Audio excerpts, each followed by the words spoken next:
Hi everyone, welcome. So today I will be answering your immigration questions because I know there's so many things going on, and y'all have um, so many questions. So let's talk about it and make sure that I answer your questions. Feel free to put your questions in the comment um, as we go along. And as always, if you're watching this on the replay, just know you can still ask me questions. Just go ahead and put it in the comments. I know I am very close to you today with this camera view, but when things don't work out, we find a way. So it's always ask me questions, all right? For those that don't know who I am Attorney Lilian Chukura. I am a U.S. based immigration attorney, and I help my clients get green cards and citizenships for themselves and their families using the U.S. immigration law system. As many of you know, that immigration law system is changing so much, and it has changed so much within the past 2 weeks. So there's just a lot of things that we used to be able to do that they are taken away. Um, and it's slowly, um, basically eroding the system that we have known for several years. So even in the first Trump administration, it was not this bad. Right? It was not this bad. But we move on, right? Like I always say here, we work within the system that we're given. So right now, this is the system, right? The immigration law system that we are given. So we work within it as much as possible and continue to help clients as much as possible to navigate all the changes because there's so many changes that are happening. All right, I already see question. If someone changes their name after marriage, in the event that ICE requests their name, or if they are detained, should they use the name on their marriage certificate, the name on their USCIS forms? So typically, when you are in or the person's name as passport. So it depends. So if you did a legal name change on your marriage certificate, um, typically if you have any USCIS or immigration forms, you will put the name on your marriage certificate because that's a legal name change. And typically, ICE and USCIS will ask you if you've ever used any other names, and that's typically the name on the passport if the passport is not updated yet. So typically, my recommendation to people is if you are going to do that legal name change on your marriage certificate and you want that to be your legal name moving forward, that you update all your documentation to match the name that you actually want. Okay, having several documents with different names can get confusing. So you want to make sure that you're updating your passport with your new married name and all of that. But would would that be a problem for your CIS? As long as you disclose your other names, right? Typically, when my clients get married, I am looking at their marriage certificate really closely to see if they changed their name and that we are listing the prior name, so their maiden name, on that application as well, because most applications ask you if you have ever used any other names and you want to make sure that you are disclosing those other names. It really makes a difference because they use that information to do background checks. So if you don't disclose it, they do a background check and find other names used. It can seem to them that you're trying to hide something. So you definitely want to make sure it's clear that you have these other names. Okay? So if you are just joining me and you have immigration questions, feel free to put that in the comments. I know there's a lot of craziness going on out there when it comes to immigration, and sometimes you don't know where to go for information. So I like giving you the space to ask me questions and to see if what the updates are, what's going on, and how I can help you in this space. Okay.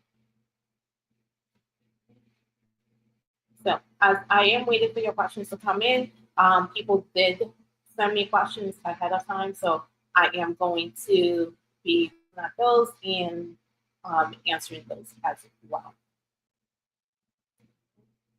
But of course, if you're here live, I'm going to prioritize your questions um, to make sure that you are getting your questions answered live. Right? I don't see any other questions. So here's the first question. What do I do if ICE knocks on my door? So I have a whole video on know your rights because you really, at the point, you really need to know your rights because it's making a difference, right? When I do the know your rights presentations, when I make a video on knowing your rights here, like I said, I have a video on that on the channel. But when I do that, I always get the comment of, does this really matter? Especially when I talk about how you don't have to open your door for ICE unless they have a warrant signed by a judge, right? People always ask me, does it even matter when they just break down your door? Well, they can't break down your door because they need a warrant to enter if you refuse them entry because your home is not a public space. And the Board of Czar, right? The Board of Czar has said that that has been a problem for ICE in Chicago because people are educated on their rights and they are not opening doors for ICE unless they have warrants. So if the Board of Czar is saying that, the know your rights, the right to remain silent, the right to, be in your home and not have ICE just enter without a warrant is working and slowing down their operations. Maybe it's time for you to know your rights, okay? Because that is one thing that I always tell people it's so important. And now we are seeing the effects of that because they are literally, ICE is literally complaining that people are educated on their rights, right? People in Chicago are just too educated on their rights. So it's slowing down some of their operations when they try to just go to people's homes and people are not opening doors. So keep that in mind. I'm thinking through whether you really need to know your rights or not. It's making a difference. Actually, ICE is telling us that it's making a difference and complaining on national television that it's making a difference. So keep that in mind. All right. So I see a question. Will an old expired passport be enough secondary evidence of a late? It depends. Okay. So Prince, I feel like every week you ask me questions about late registered birth certificate. It's going to depend on the embassy and the officer if they even need it. I remember last time you mentioned that there was a DNA test. Typically, if DNA test, the late registered birth certificate is not as much of an issue. And the passport, it depends on how old the passport is. So typically, if there's no birth certificate, if there's no DNA test, and they're just relying on the secondary evidence later, the older the secondary evidence is, the better. So the closer to the person's birth the secondary evidence is, the better it's going to help with the process. So it really just depends. Like I said, typically if there has been a DNA test, the secondary evidence is not as important as the DNA test because once you have that DNA test in the books, I immigration can basically rely on a DNA test to say yes, this relationship actually exists. That's what it's based on. So they're just trying to figure out if the relationship actually exists and if they have secondary evidence, which a DNA test is a strong secondary evidence, then they would use that. So I wouldn't know the answer to that. It's up to the officer.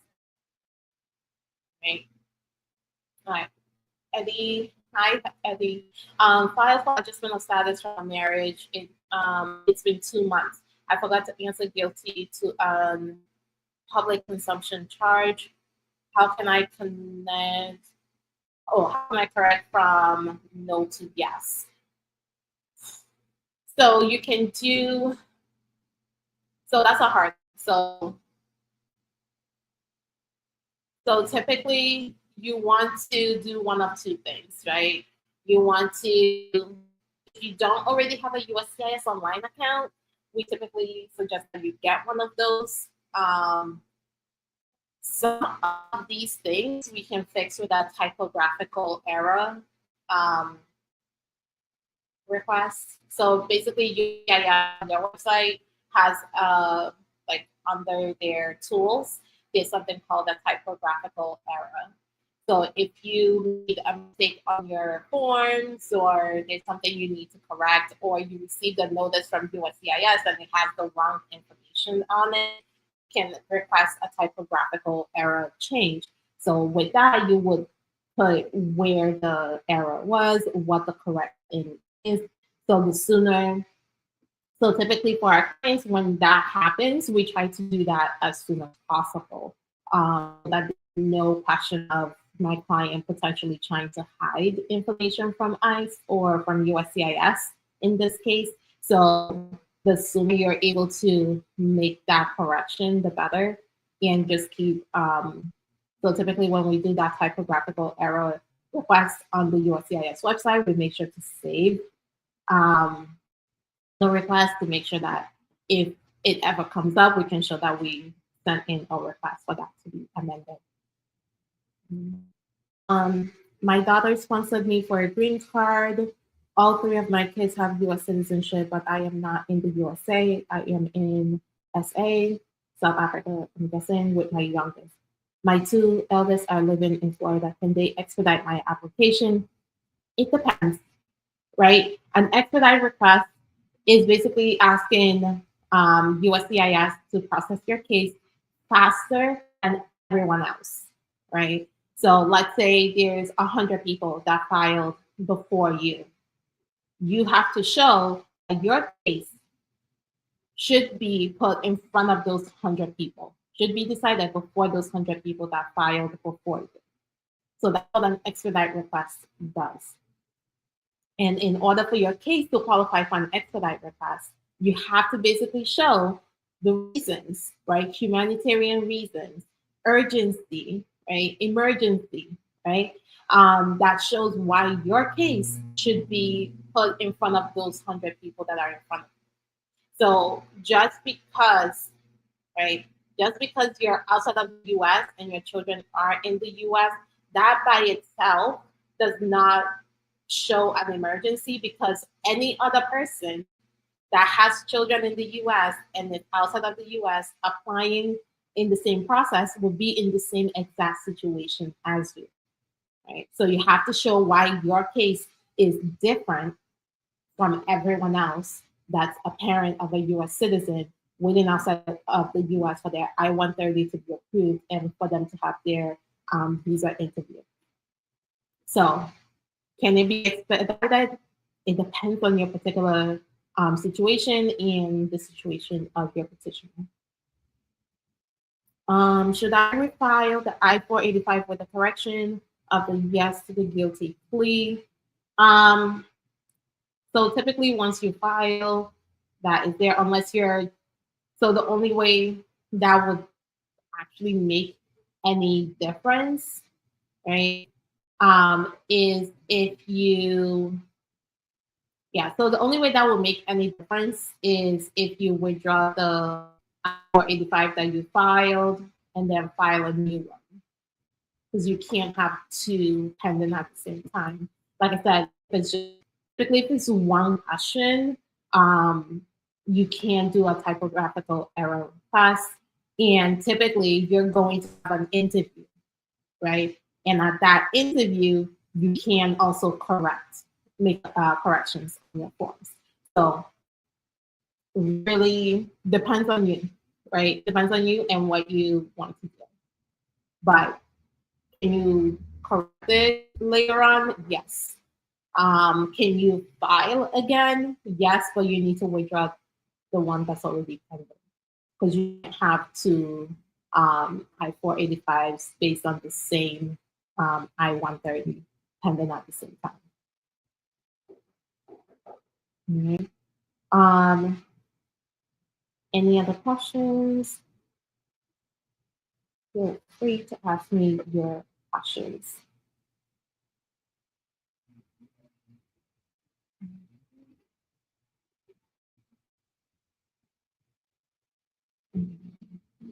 So, like I said, I did get questions ahead of time, so I'm going to go through those as well. Okay, going through this, all right? Oh, you are so welcome, Eddie. That's literally what these lives are for, is for you to be able to come in, ask questions, get some guidance. I always tell you that, you can schedule a free strategy session with me, depending on your situation, if it needs that. But at least on here, you can ask me questions and at least get some answers, and then figure out if you want to take it a step further and schedule that strategy session with me. All right. All right. Next question. Can I adopt my nephew who is in a stable home, or does the nephew in this case have to be in an unstable home in order to be adopted and continue through the I-800A process? Whew, okay. It depends. So when you are going through adoption, right, there is there's a process to getting an adoption to lead to a green card for the child that you're adopting. You don't just go from adoption to, okay, now filing a green card. U.S. government has made it very clear how the process goes. So if the child is in a Hague Convention country, you have to follow the Hague Convention process, because the U.S. is a signatory to the Hague Convention. So if the child is in a Hague Convention country, then you have to follow that process. If the child is not in a Hague Convention country, there's two options. You can either show that the child is an orphan, and in order to show the child is an orphan, you have to show that the child's parents has either abandoned them, are deceased. There has to be something to show that they can be considered orphans.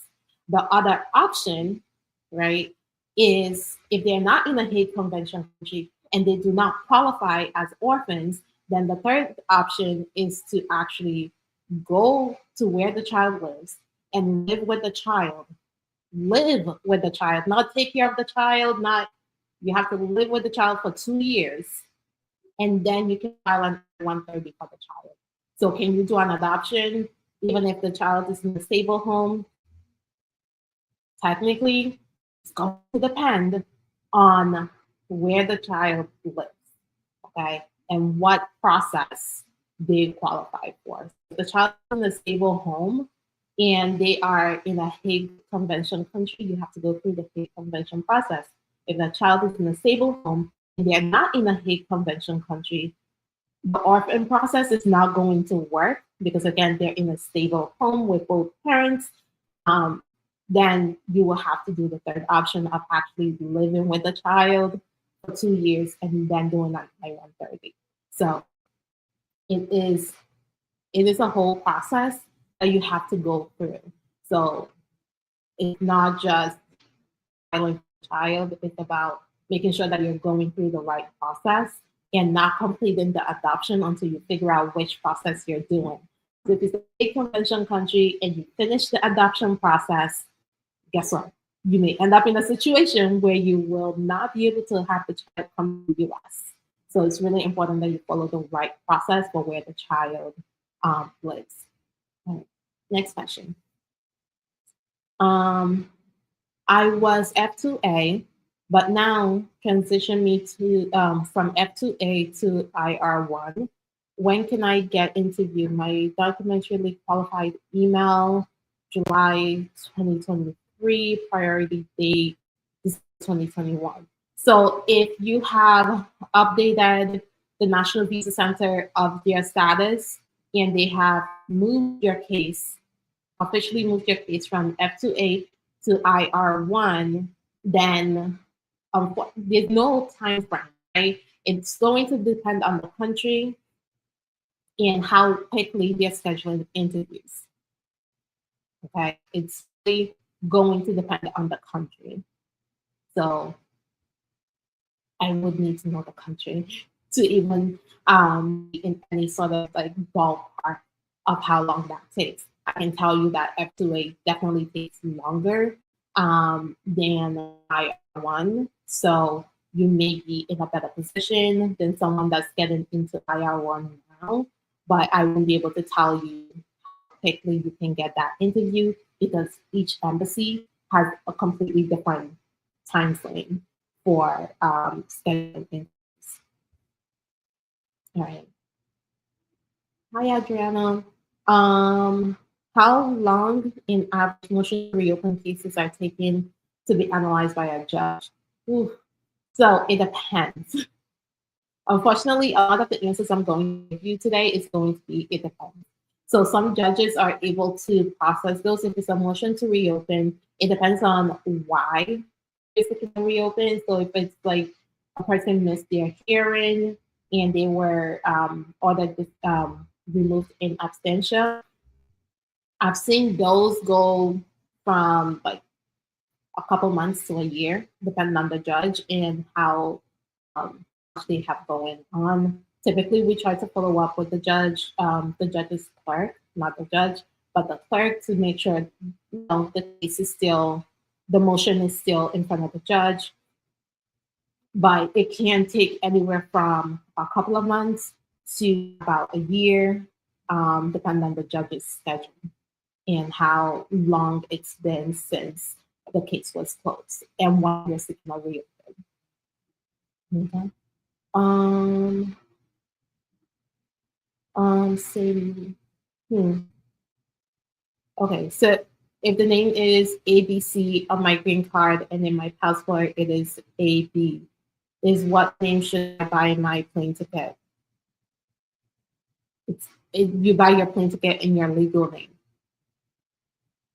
So typically when people have like, because we had a question earlier about if you change your name due to marriage, what do you do about the name? Well, you would use your legal name. So you would use your legal name, right?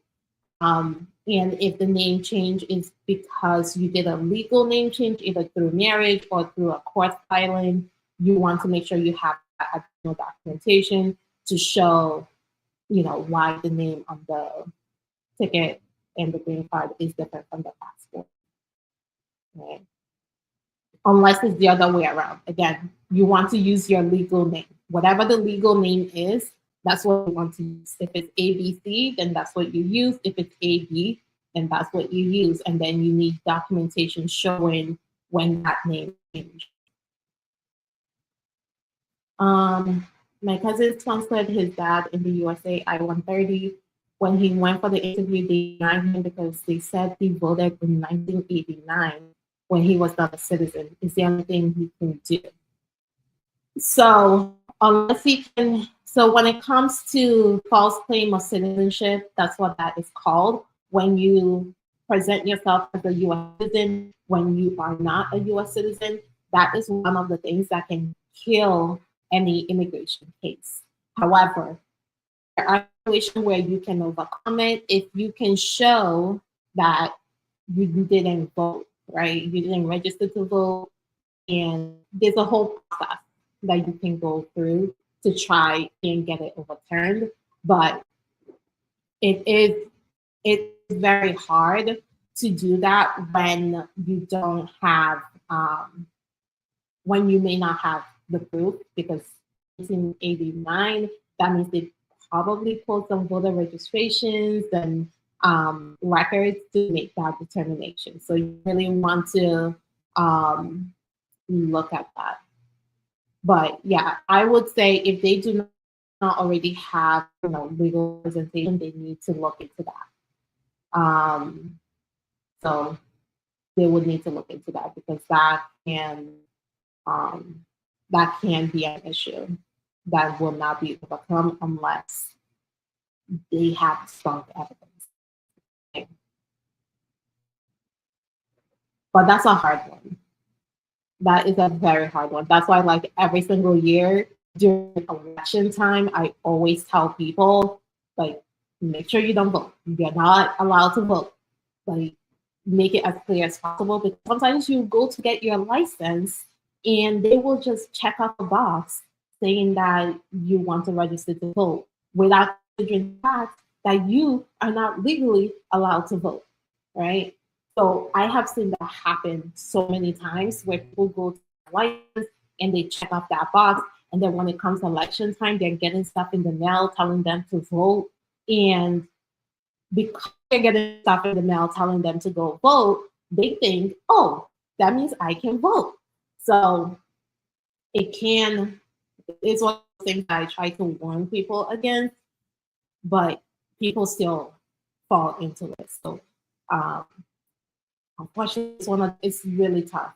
False claim is one of those that does not have a lot of solutions. There's no waiver for, like tiny, tiny waiver. Oh, yeah, Nassim, yeah, license department. They will get you every single time because every time you go to register to get your license, they always have that question on the form. And if you make a mistake and be like, and they'll tell you, oh yeah, you can register, and they always mess people up. That is one of the things that always messes people up. And then because they registered, they get in this stuff in the mail, they go and vote because they think they can, because the state is sending them documents telling them to go and vote. I wish there was a way to like take that off the license forms because that really, like, I've seen that mess people up so much. All right.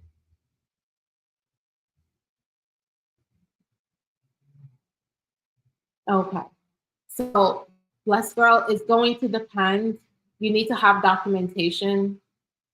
You need to have the documentation to show the different names, but it needs to be in your legal name, right? You need to have the documentation to show the change in name, whether the country recognizes it or not. All right. So remember, if you have questions, please feel free to put them in the comments.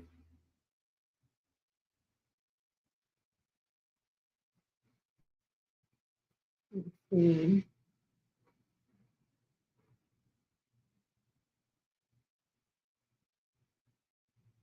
All right. So I did a video a while back talking about the I-601A waiver, and someone put a comment that says, I want to do this, file an I-601A waiver. I'm in this situation, which is you enter the US without inspection, and now are looking to gain status through your US citizen spouse. An I-601A waiver can be an option for you. But this person is saying, but my lawyer doesn't recommend it. So there are situations where the I-601A waiver will not be an option for somebody, right? It's a great tool, but you can't use, not every single situation calls for this specific tool, right? It's a very like specialized tool that we can use to get someone that does not have status to be able to leave the US for an interview and be able to come back after they are approved. So it's really, really important that you understand why the I-601A may not be an option for you. So typically, I do not recommend the I-601A if you have any other thing in your immigration history or criminal history that can make you inadmissible. So in order to be admissible to the US, there's certain things you have to meet. And if there's anything in your background that makes it so that you're not inadmissible, and that's in addition to you entering the US without inspection, right? So the I-601A only solves the fact that you entered the US without inspection. That's all it solves. If you have a criminal case, if you have any misrepresentation, it does not solve that. It only solves the fact that you entered the US without inspection. So if you have any other thing that makes you inadmissible, those things are still there and you still have to deal with it. So sometimes we don't recommend the waiver because you may not qualify for it, right? Because even if you go ahead and file the waiver, you leave the US and go to your interview, and the officer finds that you have other things in your background that make you inadmissible, you are not coming into the US. Okay? So that's probably why. That's like the number one reason I would not recommend an I-601A waiver. All right?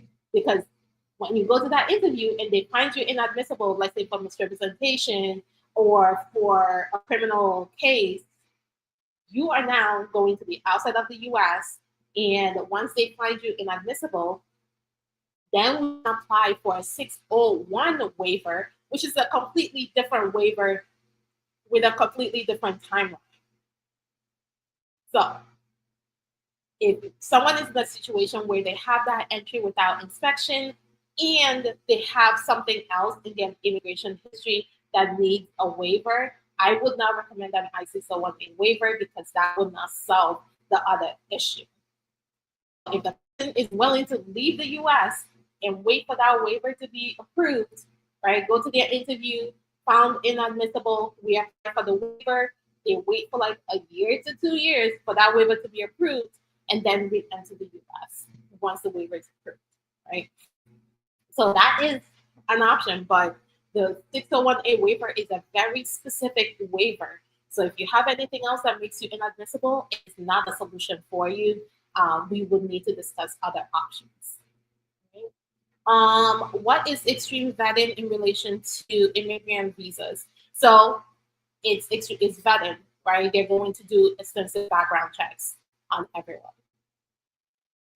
Extreme vetting doesn't have a definition, right? It's just a term that is being thrown around right now, but it just means a more background checks. It may take them longer to do the background checks, or by just a reason to delay certain cases, but yeah, it's just extreme vetting is background checks. Okay. How long does it take to change your name at the Social Security office?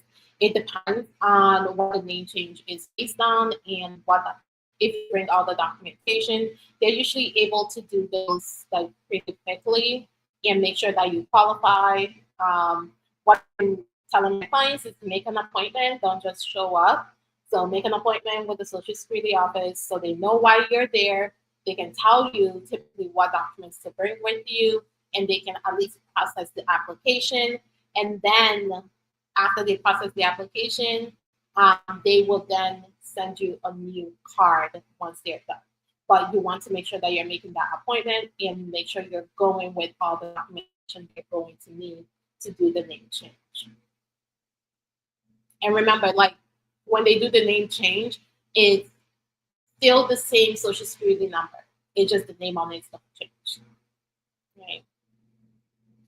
All right. Next question. Seeing that I pled guilty to the public consumption and answered no to question 27 on the I-485, can I write a letter to USCIS saying that my answer should be yes and submit the court disposition? You could. That was one of the options. So yeah, you could do that. Whether it makes it into the file, I can't say that it will definitely make it into the file, but that is an option. So that's the thing with USCIS is once you file your application, if you send anything when they did not request it, sometimes it makes it into the file, sometimes it gets lost in the mix.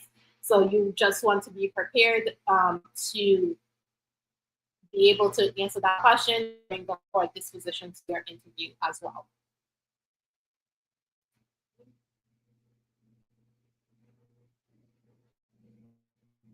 So remember, if you have any other questions, feel free to put it in the comments.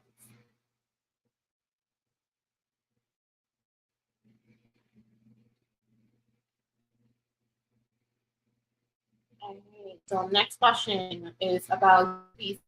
I filed back in May 2017. How long do you think I would have to wait till they approve it? So U visas are one of those types of visas that take forever. So they have a huge backlog. They can only approve so many in a year. So for that reason, every single year there's been backlogs. And right now, I believe the last time I checked, we're like in year backlog. So if you file your U visa application today, you're probably not going to get the actual U visa approval for another 15 years, unless Congress gives more visa numbers for the U visa or something changes for the U visa that makes it process faster.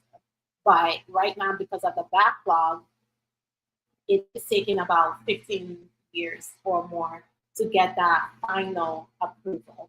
In the meantime, sometimes they do a bona fide determination, and with that bona fide determination, you can get a work permit. So the bona fide determination, right now we're seeing about the 2 to 3 year mark.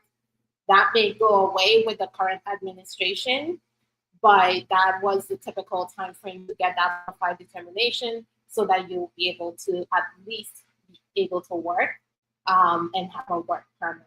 But beyond that, to get final approval, it's taking about a year, taking about 2 to 3 years. Final approval is taking about 15 years. Sorry about that.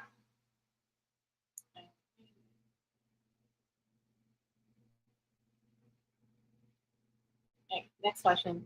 Hey, I have a son, but I haven't gotten the work permit as yet. So I am status, but I am working. Do I put that job on my taxes and my I-130? So when you are filing your taxes, this is a great question because we are in the filing season for taxes, right? If you are in the US and you are working, you're supposed to file a tax return. And if you are filing a tax return and you do not have a social security number, there is a way for you to file your taxes even though you don't have a social security number because the IRS wants their money, right? As much as the US government frowns on people working in the US with authorization, they still want their money. So they created the ITIN, the individual tax identification number, specifically for you to be able to file your tax returns and declare the income that you have made in the US, even though you are not legally allowed to work in the US. Does that make sense? So if you are working, you are supposed to file a tax return. And if you do not have a social security number, you can get an ITIN, an individual tax identification number, to file your taxes. And when you are filing an I-130 and I-485 and it asks for your work history, you must disclose your work history. I know that is scary, right? That is scary to put the information in there saying, hey, I worked without authorization. But guess what? On the I-485, the green card application, it specifically asks you, have you ever worked without authorization? The answer to that, if you have ever worked without authorization, should be and always should be yes. Okay? You want to be honest in forms because they will find out.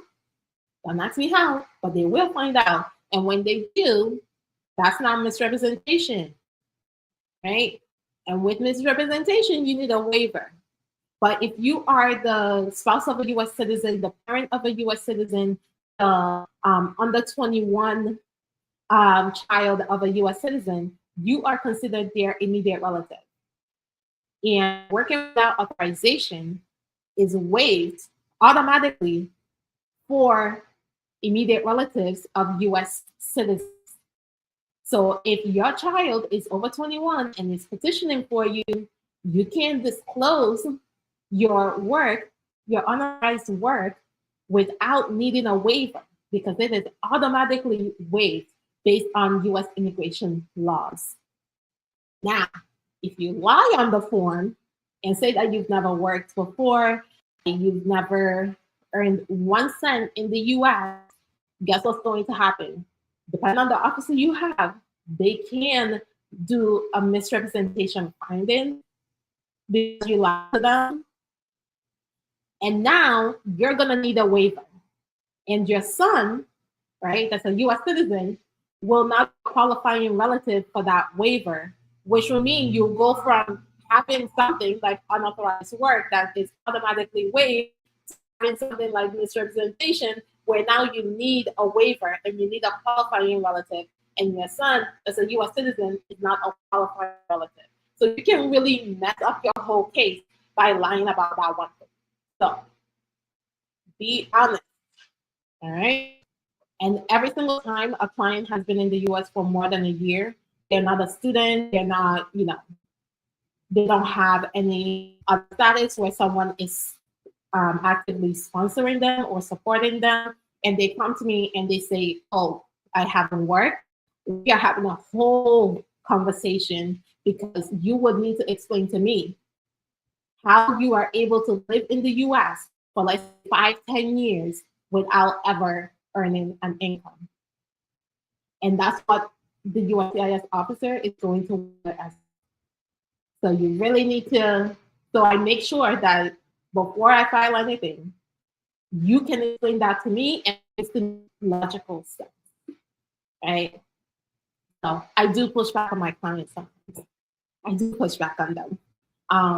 They say certain things to just clarify what they say. So I don't do oh yeah, I totally believe everything you tell me. No, I push back and we get to the real information. So Eddie, yes, you can call the, you can also go to my website, lilylegal.com/contact us. And you can actually, if you go to the website, you can pick the date and time that you are available and I'm available and schedule the strategy session right on the website. You don't even have to call. You can just go on the website and schedule that time. Please explain the process if person with I-130 is detained by ICE. More than 10 years ago, 10 years in US married to a US citizen, person fight case with immigration judge. No okay, no I-601A needed. It depends. The person is detained by ICE and they are put in immigration court proceedings. If they have been in the US for more than 10 years, and they're married to a US citizen, they may qualify for cancellation of removal, right?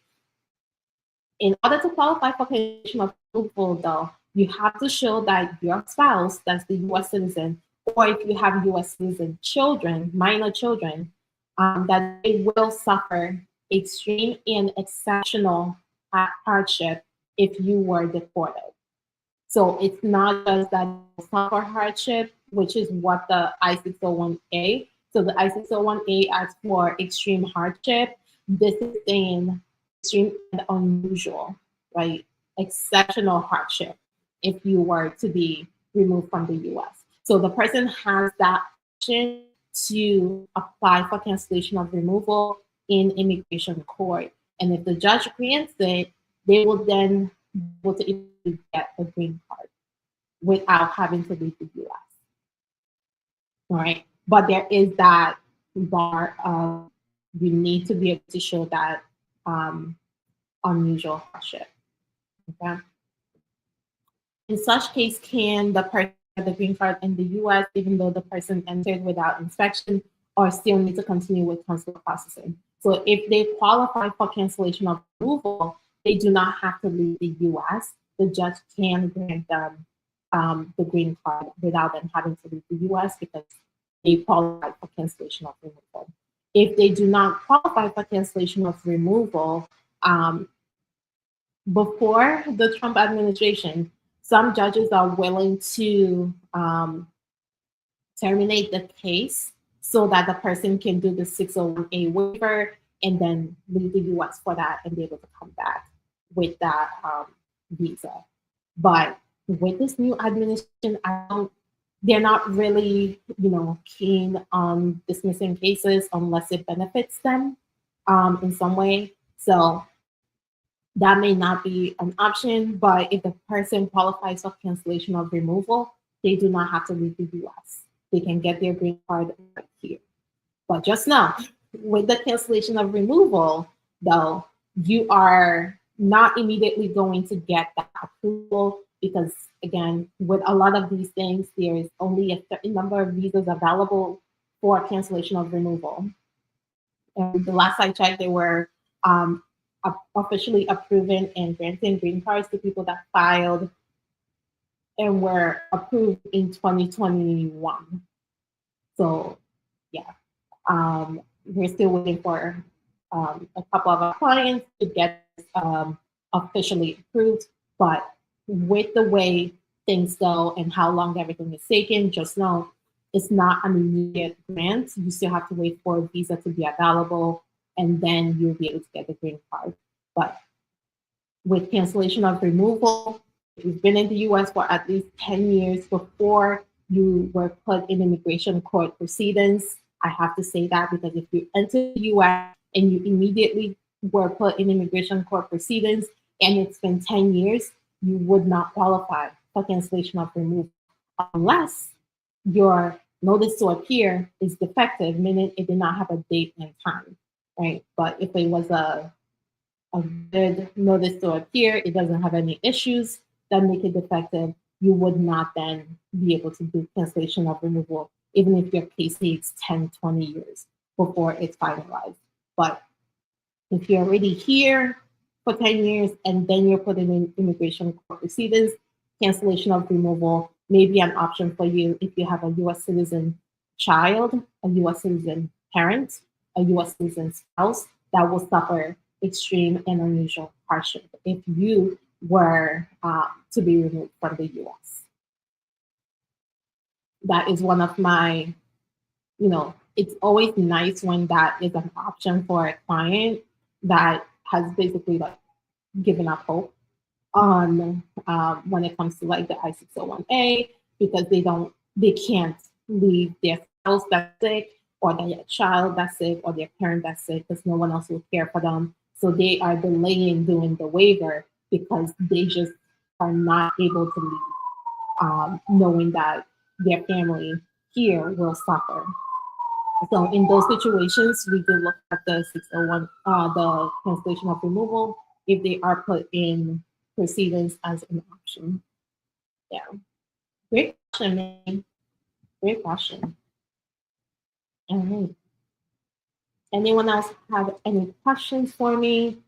Like I say, please ask away because I want to make sure I answer as many of your questions today as possible.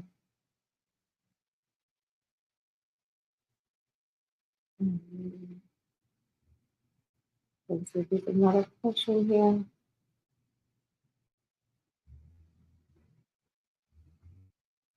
Okay. So another question. Hi Lily, I'm from Ghana. My husband is a Black American in USA. He filed for me in 2021. All documents were approved and accepted by USCIS. That was 2023. Till now, I haven't gotten my interview date. Unfortunately, that is normal. I hate to say it, but if someone's from Ghana, actually West Africa in general, and they haven't received their interviews and it's been like a year or two, pretty normal, pretty normal. Ghana is faster than Nigeria, I can tell you that much, but not by a lot. Remember, those countries were closed, the embassies were closed during COVID for about 2 years, and then so you just have to keep that in mind as you're looking at how long things are taking for you to get your interview, keeping in mind that they were closed for 2 years, and those 2 years, cases were still being processed and being put in line for an interview, but there was no interview. So like hundreds of thousands of cases are just sitting there waiting for interviews. So it is going to take time for the embassies to catch up. Like at this point, they're just trying to catch up. They're not even, looking at cases filed in 2024 or cases that were documentarily qualified in 2024. They're looking at previous years because they are trying to catch up to that, and it's going to take them years to do that unless they get more stuff. So that is that. How bad is this public consumption guilty plea to my criminal record? Can I get the green card? I applied, paid fine of $6 like 17 years ago. So Abby, I don't know. So this is one of those questions where it's very specific to you and specific to the charge. So I can't really give you any um, yes or no answers right now. What I typically suggest in these situations is schedule a strategy session, and part of that you can send us the disposition, so the criminal disposition, and we can take a look at that and be able to then advise you. When it comes to those, I have to see the records, I have to see the disposition to be able to tell, like, yes, this is going to be a problem, or no, this is not going to be a problem. So just schedule that, send us the disposition so that I can review it before we meet and be able to give you actual legal advice when it comes to your specific situation. Asking, are there any travel bans in place now? No, there's no current travel bans. They are reviewing whether to put bans in place, and basically they are giving themselves 60 days to figure out what countries to put on a travel ban. So as of today, there's no country travel bans, but probably in the next couple of months, that would be a thing that will happen. But as of today, there's no travel bans.